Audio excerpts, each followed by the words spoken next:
Hello everyone. आज हम बात करेंगे एक रिपोर्ट के बारे में जिसका नाम है use and misuse of section 44 CrPC. Former chief justice of India U Lalit ji ने इस पर कमेंट किया है और वो बहुत शॉक्ड है कि किस तरीके से धारा 144 का मिस यूज किया जा रहा है। 2021 में 61,000 बार धारा 144 का यूज किया गया है, जबकि धारा 144 जो है वो 5 से अधिक लोगों के एक साथ खड़े होने पर प्रतिबंध लगाती है। वो इमरजेंसी सिचुएशन में इसका यूज होता है। ये जो पावर है ये सिर्फ मजिस्ट्रेट और एसडीएम सब डिविजनल मजिस्ट्रेट के पास होती है। एक एग्जीक्यूटिव पावर है, वही लोग इसको पब्लिक ऑर्डर को मेंटेन करने के लिए इसका यूज करते हैं। लेकिन वो इमरजेंसी सिचुएशन में किया जाता है, जब लगे कि दंगा भड़क सकता है या फिर कोई हथियारों का मिसयूज हो सकता, हथियार लेके पब्लिक प्लेस पर कोई घूम रहा है या कोई भी उपद्रव होने का जब खतरा होता है तो उस टाइम यूज किया जाता है। लेकिन पूरी दिल्ली में मैं इस बात को पहले भी कह चुकी कि एक अघोषित इमरजेंसी जो है वो देश में लगी हुई है, और उसका जो एग्जाम्पल है कि हम उसको डाटा से कैसे बताएं, ये रिपोर्ट बता रही है। पिछले कुछ सालों से जो 2021 की रिपोर्ट है, 2022 लगा लो, अभी 23 भी लगा लो, आप दिल्ली में कहीं पर भी खड़े नहीं हो सकते। 5 से ज़्यादा लोग, 10 लोग, कितने भी हो गए, पुलिस 2 मिनट में आ जाती है और आपको मतलब इवन बातचीत के लिए भी खड़ा नहीं होने देती। जैसे कि मैं खुद एग्जांपल एक बताऊं कि अभी हमारे एक फ्रेंड है, उनकी बुक का इनॉग्रेशन, उन्होंने एक बुक लिखी है, दिल्ली यूनिवर्सिटी के छात्र हैं, और हम उनकी बुक को लेकर आपस में सभी फ्रेंड्स फोटो खिंचवा रहे थे। 20-30 लोग हम लोग हो गए होंगे, और एक पब्लिक प्लेस है जहाँ पर सारे स्टूडेंट मिलके बातचीत करते हैं, चाय वाय पीते हैं वहाँ पर। और पुलिस ने आकर वहाँ की, यहाँ पर तो सेक्शन 144 के अकॉर्डिंग आप 5 से ज़्यादा लोग खड़े नहीं रह सकते, जबकि वो कोचिंग एरिया है और वहाँ पर इतने से ज़्यादा स्टूडेंट की पूरी भीड़ रहती है। बहुत ज़्यादा मुखर्जी नगर में, नेहरू विहार में, इधर ये स्टूडेंट की भीड़ रहती है।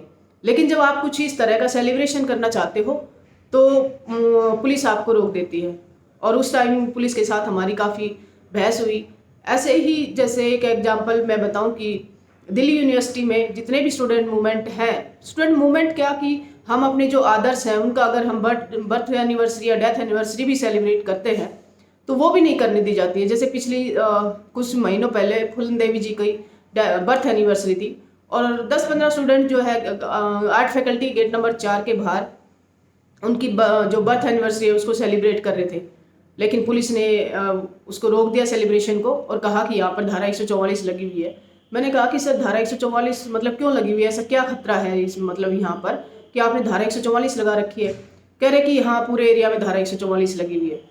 जब हमारी यूपीएससी का हमने आंदोलन किया और हम डॉक्टर जितेंद्र सिंह के घर पे गए तो हम लोगों के ऊपर एफआईआर का आरोप वो था कि प्रेशर था कि या तो आप लोग लिख के दे दो कि न्यू दिल्ली डिस्ट्रिक्ट में आगे कदम नहीं रखोगे, या फिर आप लोगों पे एफआईआर होगी, क्योंकि आप जितेंद्र सिंह जी के वहाँ आवास पे चले गए और उस एरिया, पूरे एरिया में, न्यू दिल्ली जो डिस्ट्रिक्ट है उस पूरे एरिया में धारा 144 लगी हुई है।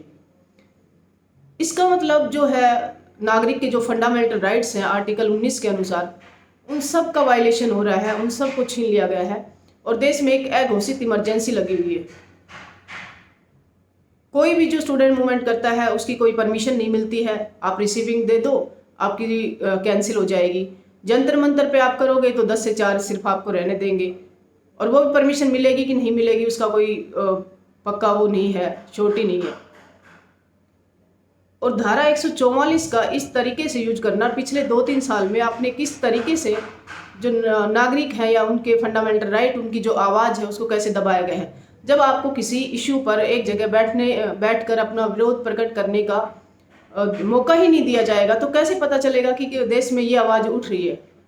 और जब इस तरीके से जब आवाज़ को दबाया जाएगा तो जो नागरिकों को जो संवैधानिक अधिकार, जो मूल अधिकार जो संविधान से मिले हैं, उनको आप कैसे इंश्योर करोगे। इसका मतलब सीधा सा है, जब फंडामेंटल राइट जो है वो तभी छीने जाते हैं जब देश में इमरजेंसी हो। अब वो इमरजेंसी एक इंदिरा गांधी के टाइम पे लगी थी जो घोषित इमरजेंसी थी, और एक ये इमरजेंसी है जो अघोषित इमरजेंसी है। इसलिए चीफ जस्टिस ऑफ इंडिया का इस पे शौक होना और चिंता जताना आम नागरिकों के को भी समझने की जरूरत है कि देश में घटित क्या हो रहा है।